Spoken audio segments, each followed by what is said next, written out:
ఇచ్చిన ప్రతి హామీని కూటమి ప్రభుత్వం నెరవేరుస్తుంది. సత్తెనపల్లి ఎమ్మెల్యే కన్నా లక్ష్మీనారాయణ. ఇక పూర్తి సమాచారం మేరకు పల్నాడు జిల్లా సత్తెనపల్లి నియోజకవర్గం నగరకల్లు మండలం చల్లగొండ్ల గ్రామంలో శనివారం సాయంత్రం 5 గంటల సమయంలో భాగంగా గ్రామస్తుల ఆధ్వర్యంలో గ్రామంలోని చెరువు కట్టపై వాకింగ్ ట్రాక్ మరియు మొక్కలు నాటే కార్యక్రమం మరియు సీసీ రోడ్ల శంకుస్థాపన కార్యక్రమంలో నియోజకవర్గ ఎమ్మెల్యే కన్నా లక్ష్మీనారాయణ పాల్గొన్నారు. ఈ సందర్భంగా ఎమ్మెల్యే కన్నా లక్ష్మీనారాయణ మాట్లాడుతూ కుటుంబ ప్రభుత్వం సంబంధించి అధికారంలోకి వచ్చిన తర్వాత ప్రజలు ఎంతో సంతోషంగా ఉన్నారని పేర్కొన్నారు. అలానే ఇచ్చిన ప్రతి హామీని కుటుంబ ప్రభుత్వం నెరవేరుస్తుందని పేర్కొన్నారు. ఇచ్చిన మాట ప్రకారం పెన్షన్ 4,000 ఇస్తున్నామన్నారు.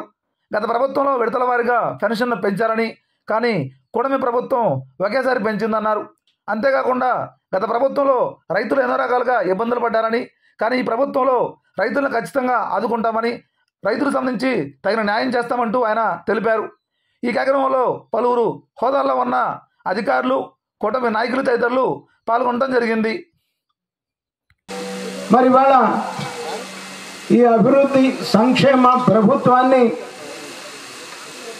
మీ అందరూ కూడా ఇక ముందు కూడా ఆశీర్వదిస్తూ ఈ ప్రభుత్వాన్ని మీ అందరి ఆశీర్వాదంతో చంద్రబాబు నాయుడు గారి నాయకత్వంలో మరి ముందుకు తీసుకొని వెళ్ళాలి అని చెప్పేసి కుటుంబ ప్రభుత్వాన్ని మరి కోరుతూ ఈ అవకాశం ఇచ్చినటువంటి చండ్లగుండ్ల గ్రామ పెద్దలకి, శ్రీరామ ఫౌండేషన్ వారికి, ప్రతి ఒక్కరికి కూడా నా హృదయపూర్వక ధన్యవాదాలు తెలియజేస్తూ సెలవు తీసుకుంటాను.